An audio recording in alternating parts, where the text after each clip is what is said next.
بسم اللہ الرحمن الرحیم۔ السلام علیکم۔ آج ہم لوئر کلاس کورس کی بک لیگل اسٹڈی کے لیسن پلان نمبر 23 مجموعہ تعزیرات پاکستان اسلامی قوانین 1979 کے بارے میں بات کرتے ہیں، جس کی دفعہ ہے 496 اے کے بارے۔ مجرمانہ نیت سے کسی عورت کو ورغلا کے لے جانا یا روکے رکھنا۔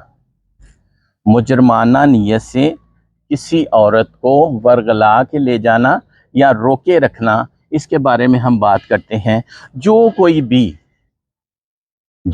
بھی اس نیت سے کسی عورت کو لے جاتا ہے یا ورغلا کر لے جاتا ہے تاکہ وہ کسی شخص کے ساتھ ناجائز مباشرت، یا اس نیت سے کسی عورت کو چھپاتا ہے یا روکے رکھتا ہے، تو ایسی مدت کی ایک نوعیت کی سزائے قید دی جائے گی، جو 7 سال تک ہو سکتی ہے، اور وہ جرمانے کا بھی مستوجب ہوگا۔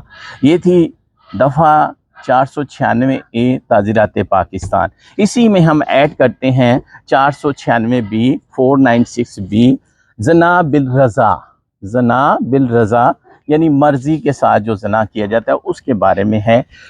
اس کا 2 ضمن ہے۔ پہلے ضمن میں ہم بات کرتے ہیں ایک مرد اور ایک عورت جو ایک دوسرے کے ساتھ شادی شدہ نہ ہوں، زنا بالرضا کا ارتکاب کرنا کہا جائے گا۔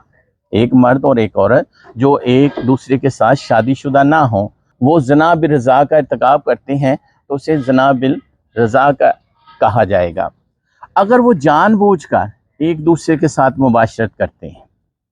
ضمن نمبر 2 ہے، جو کوئی بھی زنا بالرضا کا ارتکاب کرتا ہے، زنا بالرضا کا ارتکاب کرتا ہے، اسے ایک مدت کے لیے سزائے قید دی جائے گی، اسے ایک مدت کے لیے سزائے قید دی جائے گی جو 5 سال تک ہو سکتی ہے، اور وہ جرمانے کا بھی مستوجب ہوگا جو 10,000 روپے سے زیادہ نہ ہوگا۔ یہ تھی دفعہ 496 بی زنا بالرضا کے بارے میں۔ ہم اس لیسن پلان میں 2 دفعات پر بات کر چکے ہیں، 496 اے اور 496 بی۔ شکریہ۔